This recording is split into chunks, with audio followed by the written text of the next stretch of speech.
Ang pinakakomplikadong araw ngayon sa Lakers sa parating na off-season na to, yung kontrata talaga nitong si LeBron. Base kasi mismo sa report ni Brian Windhorst, nag-aantay na lang rin yung kampo mismo ni LeBron na ang Lakers mismo yung lumapit sa kanila at maglatag ng bagong contract ni LeBron. Kung hindi nga raw kasi ibibigay ng Lakers ang maximum contract ni LeBron, ang gusto mismo nga raw ng mga to malaman kung sino talaga yung target nila sa market bago siya magbawas ng kontrata eh. Yan mismo yung catch ni LeBron sa Lakers. Dahil base na rin nga mismo sa report na wala kasi talaga nga raw balak ngayon muna na pumasok si LeBron sa veteran minimum deal.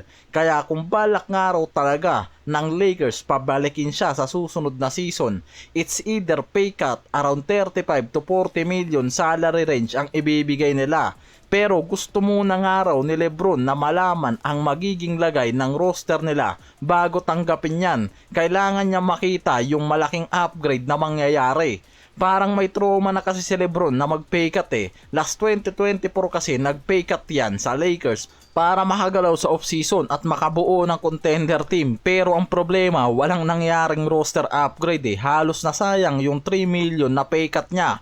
Tapos wala ring nangyari. Yan yung bagay nga raw ngayon na iniiwasan na nitong si LeBron. Ang problema kasi talaga sa Lakers, kung bibigyan nga nila si LeBron ng max level salary pa rin ngayon at hindi kumuha ng pay cut yan, malaking parte agad ng salary cap nila ang mauubos. Kaya lalong mahihirapan sila na magbigay ng long-term extension kay Reeves at magdagdag ng elite rim protector at kumuha ng athletic 3-and-D guard pang roster upgrade. Walang roster upgrade na mangyayari kung makukuha pa rin nila si LeBron sa max deal. Yan yung problema dahil base sa report, ang Lakers gustong gawin yung build ng roster na katulad sa Dallas Mavericks noon nang umabot sila Luka sa finals. Kaya hindi nila magagawa nga raw yan kung ibibigay nila yung max salary level dito kay LeBron ngayon.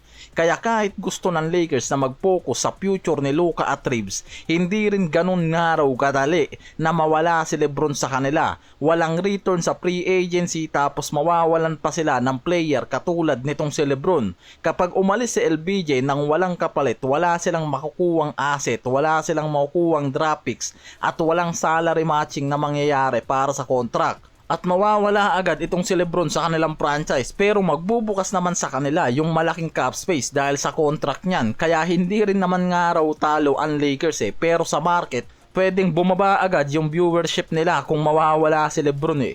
Kay LeBron, hindi rin naman magiging maganda yung outcome kung aalis siya sa Lakers. Kapag naging unrestricted free agent kasi yan at umalis direct sa Lakers, limited lang rin yung mga teams na kayang magbigay sa kanya ng max contract. Yung iba nga sa mga nabasa ko based sa reports, interesado lang sa kanya sa buyout contract eh. Pero kung mangyari man nga raw yan, sisiguraduhin na nga raw nitong si LeBron yung team na kayang magbigay sa kanya ng championship title. Nandyan yung Knicks, Cavaliers, Miami Heat at iba pa.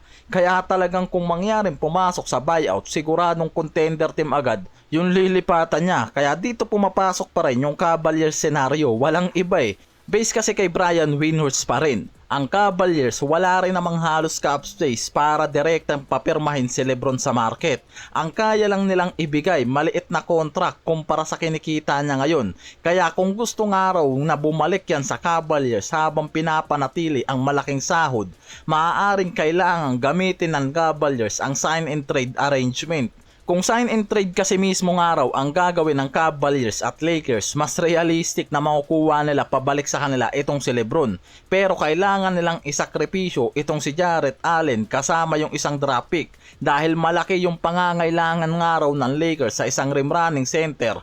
Diyan pwedeng maging interesado nga raw ang Lakers. Yan yung pinakamatanog na pangalan, si Allen, dahil malinaw sa Cavs front office na wala silang balak gamitin sa kahit anong trade itong si Mobley. Kaya si Jarrett Allen yung napag-iinitan eh. Si Allen kasi pumapasok pa yung kontrata sa Cavs sa 30 million. Parte yan ng 3 years 90 million contract extension niya eh. Base mismo sa ESPN analyst na si Bobby Marks, yung value niya na 30 million per year.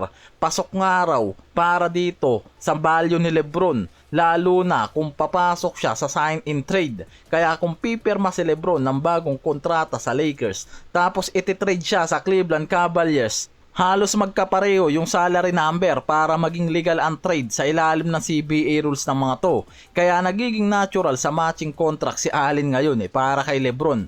Yan kung magkakasundo yung mga to sa sign and trade deal. At kung papabor din naman kay Lebron, lalo na't malinaw rin naman sa Lakers ngayon na hindi nila kayang ibigay yung max contract na hawak ni Lebron, at malinaw rin na walang balak pumasok si Lebron sa veteran minimum deal. Kaya sign and trade mismo yung pinakamalinaw nga raw na paraan para magkasundo yung mga to. Sa sistema kasi ni Luka, malaking bagay ang center.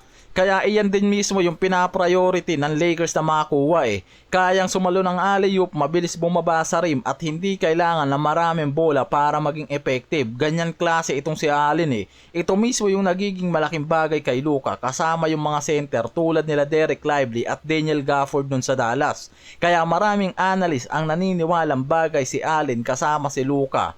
Kaya win-win situation pa rin nga raw yan sa Lakers at pwede rin magkabila ang team, at dito rin kay Lebron mismo.